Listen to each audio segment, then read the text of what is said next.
Hello, everybody. Happy feast day of Saints Peter and Paul, the great apostles, and also a Monday. So you get to hear from me too.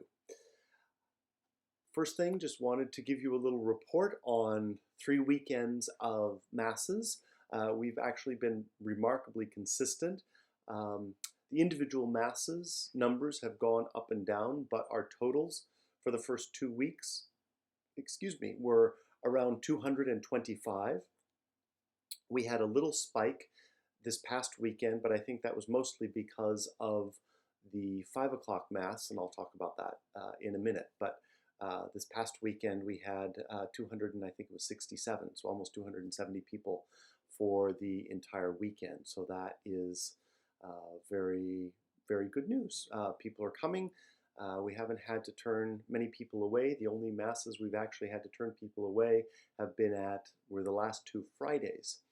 Our daily Mass attendance has also been remarkably consistent, between 60 and 70 Monday through Friday, with a spike happening the last 2 Fridays.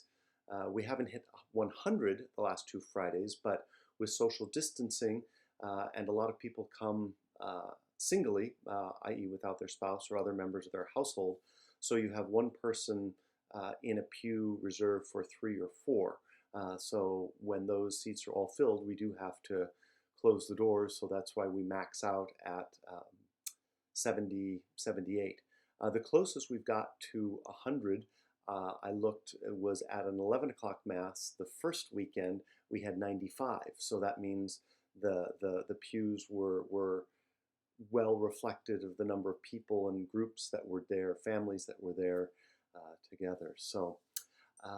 And then finally on Saturday, our Saturday Masses have been about 40 people at the 8:15 on Saturday. So remarkably consistent numbers, as though, as I say, the individual Masses have gone up and down over the Sunday Mass count.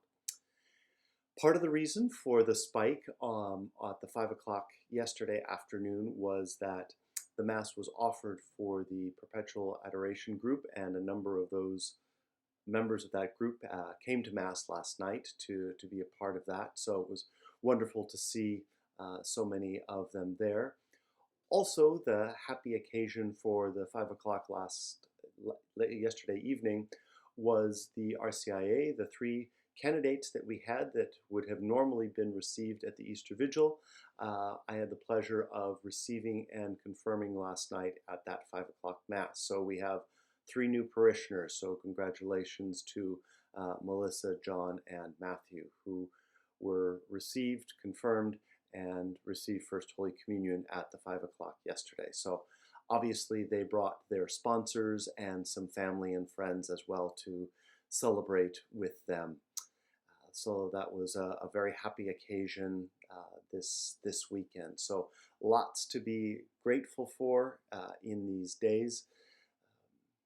This week, a couple of events of note that most of you probably know. That Wednesday is Father David's birthday, so you have the opportunity to get a card in the mail to him to wish him a happy birthday. Also this week, sometime on Friday, Brother Gregory will be arriving. He will be with us now until he is ordained a priest, and afterwards, and will be the new parochial vicar once that happens. So you'll get to see him starting this weekend, and so you'll be great for those of you who were here when he was here on residency a number of years back. You'll get to welcome him back, but also those of you who were not here will get to meet him and to welcome him. So he will be here with us from this Friday on.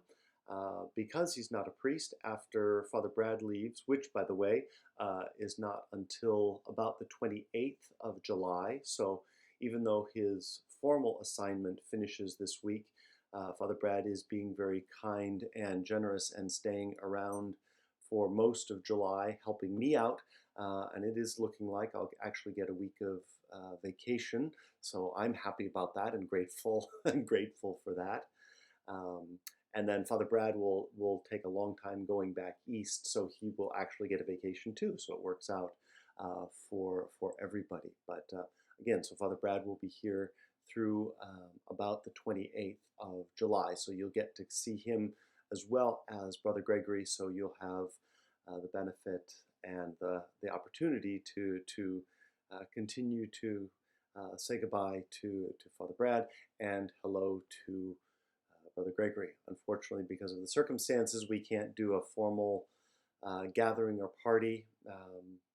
I forgot to check with Lori before I actually came online today whether or not we're having the parade for him. So do keep look on the website for that's happening, because I think it was happening on Saturday, which is the 4th of July. And so a chance for everybody to come by the way we did for Father David's 60th back in April. So a chance for you to express your thanks and good wishes to Father Brad as he goes back to Washington, D.C.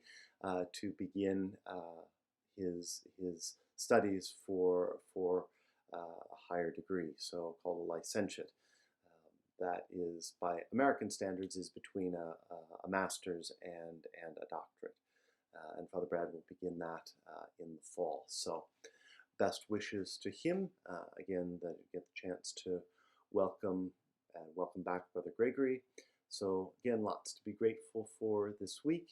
And on this feast of Saints Peter and Paul, we do reflect in gratitude for our unity in the faith of the apostles, which is what unites us as Catholic Christians, and that we pray that we might live out our vocations as powerfully as Peter and Paul and all the other apostles and early disciples did, because you don't have to look at the news for very long to know that our world very much is in need of the peace and the healing of Christ. And it is up to all of us, not just the clergy, but particularly you, the laity, to go out and to be those instruments, even in these extraordinary times of COVID-19 and sheltering in place. And as